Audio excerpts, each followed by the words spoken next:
Hi hello friends, ಎಲ್ಲರೂ ಹೇಗಿದ್ದೀರಾ? I hope ಎಲ್ಲರೂ ಚೆನ್ನಾಗಿದ್ದೀರಾ ಅಂತ ಅಂದ್ಕೊಳ್ತೀನಿ.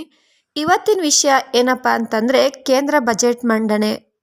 2025 ಮತ್ತು 2026ನೇ ಸಾಲಿನ ಕೇಂದ್ರ ಬಜೆಟ್ ಮಂಡನೆಯಲ್ಲಿ ಏನೇನೆಲ್ಲ ಇದೆ ಅಂತ ಅನ್ನೋದನ್ನು ತಿಳ್ಕೊಂಡು ಬರೋಣ ಬನ್ನಿ. ಅದಕ್ಕಿಂತ ಮೊದಲು ಯಾರ್ಯಾರು ನಮ್ಮ ಚಾನಲ್ನ ಸಬ್ಸ್ಕ್ರೈಬ್ ಮಾಡ್ಕೊಳ್ದಿರಾ ವಿಡಿಯೋನ ನೋಡ್ತಾ ಇದ್ದೀರಾ ಅವರು ಎಲ್ಲ ಚಾನಲ್ನ ಸಬ್ಸ್ಕ್ರೈಬ್ ಮಾಡ್ಕೊಳ್ಳಿ, ಪಕ್ಕದಲ್ಲಿರುವ ಬೆಲ್ಲೈಕನ್ ಕ್ಲಿಕ್ ಮಾಡಿ ಅಂತ ಹೇಳ್ತಾ ಬನ್ನಿ. ಹಾಗಿದ್ರೆ ಈ ವಿಡಿಯೋನ ಶುರು ಮಾಡೋಣ. ಕೇಂದ್ರ ಬಜೆಟ್ 2025 ಸತತ 8ನೇ ಬಾರಿ ಸಚಿವೆ ನಿರ್ಮಲಾ ಸೀತಾರಾಮನ್ರಿಂದ ಬಜೆಟ್ ಮಂಡನೆಯಾಗಿದೆ. ಈ ಬಾರಿ ನಿರ್ಮಲಾ ಸೀತಾರಾಮನ್ ಕೇಂದ್ರ ಬಜೆಟ್ ಮಂಡನೆಯಲ್ಲಿ ಮಧ್ಯಮ ವರ್ಗದವರಿಗೆ ಅಂದರೆ ಮಿಡಲ್ ಕ್ಲಾಸ್ ಫ್ಯಾಮಿಲಿಯವ್ರಿಗೆ ಸಾಕಷ್ಟು ಬಂಪರ್ ಆಫರ್ಗಳನ್ನು ನೀಡಿದ್ದಾರೆ. ಹಾಗಾದರೆ ಅವು ಏನೇನು ಅಂತ ನೋಡ್ಕೊಂಡು ಬರೋಣ ಬನ್ನಿ.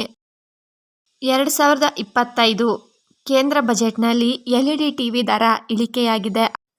ಇದೀಗ ಕ್ಯಾನ್ಸರ್ ರೋಗಿಗಳ ಪ್ರಮಾಣ ದಿನೇ ದಿನೇ ಹೆಚ್ಚಾಗುತ್ತಿರುವ ಕಾರಣ ಕ್ಯಾನ್ಸರ್ ರೋಗಿಗಳ ಔಷಧಿಗಳ ಮೇಲಿನ ದರ ಕೂಡ ಕಡಿಮೆಯಾಗಿದೆ. ಮತ್ತು ಮೊದಲಿಂದಲೂ ನೋಡಿರಬಹುದು, ಮೋದಿ ಸರ್ಕಾರವು ಎಲೆಕ್ಟ್ರಿಕ್ ವಾಹನಗಳ ಬಳಕೆಯನ್ನು ಉತ್ತೇಜಿಸುತ್ತದೆ. ಅದೇ ಕಾರಣದಿಂದ 2025-2026ನೇ ಸಾಲಿನ ಕೇಂದ್ರ ಬಜೆಟ್ ಮಂಡನೆಯಲ್ಲಿ ಎಲೆಕ್ಟ್ರಿಕ್ ವಾಹನಗಳ ದರ ಕೂಡ ಕಡಿಮೆಯಾಗಿದೆ. ದಿನೇ ದಿನೇ ಮಾರುಕಟ್ಟೆಯಲ್ಲಿ ರೈತರು ಬೆಳೆಯುತ್ತಿರುವ ಪದಾರ್ಥಗಳಿಗೆ ದರ ಕಡಿಮೆಯಾಗುತ್ತಾ ಬಂದಿದ್ದು, ಈ ಕಾರಣದಿಂದ ಗ್ರಾಮೀಣ ಪ್ರದೇಶದಲ್ಲಿರುವ ಜನರು ನಗರ ಪ್ರದೇಶಗಳಿಗೆ ವಲಸೆ ಹೋಗುತ್ತಿದ್ದಾರೆ. ಈ ಕಾರಣದಿಂದ ರೈತರು ಬೆಳೆಯುತ್ತಿರುವ ಪದಾರ್ಥಗಳಿಗೆ ಆದಾಯವನ್ನು ಹೆಚ್ಚಿಸಬೇಕು ಎಂದು ಕೇಂದ್ರ ಸರ್ಕಾರ ಬಜೆಟ್ ಮಂಡನೆಯಲ್ಲಿ ರೈತರಿಗೆ ಬಂಪರ್ ಆಫರ್ ನೀಡಿದ್ದಾರೆ ಎಂದು ಹೇಳಬಹುದು.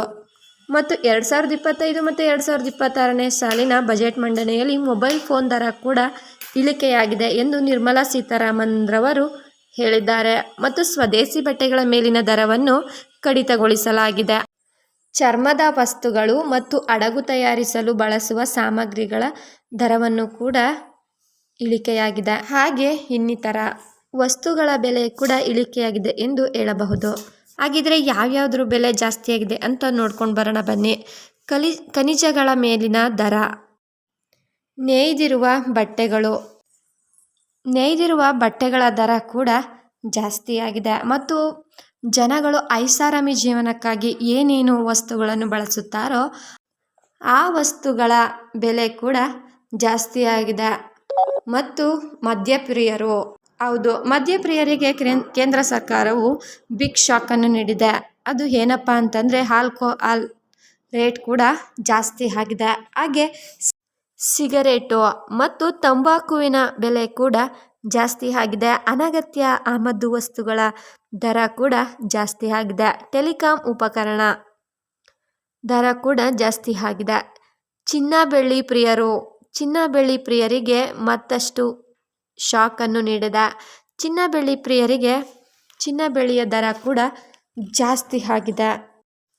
ಆಮದಿನ GST ಕೂಡ ಜಾಸ್ತಿ ಆಗಿದೆ.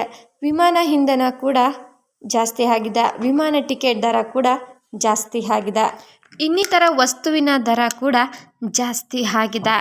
ನೋಡಿದ್ರಲ್ವ ಸ್ನೇಹಿತರೆ, 2025 ಮತ್ತು 2026ನೇ ಸಾಲಿನ ಕೇಂದ್ರ ಬಜೆಟ್ ಮಂಡನೆಯಲ್ಲಿ ಯಾವ್ಯಾವ ವಸ್ತುವಿನ ದರ ಇಳಿಕೆಯಾಗಿದೆ ಮತ್ತು ಯಾವ್ಯಾವ ವಸ್ತುವಿನ ದರ ಏರಿಕೆಯಾಗಿದೆ ಎಂದು ತಿಳ್ಕೊಂಡ್ರಲ್ವಾ?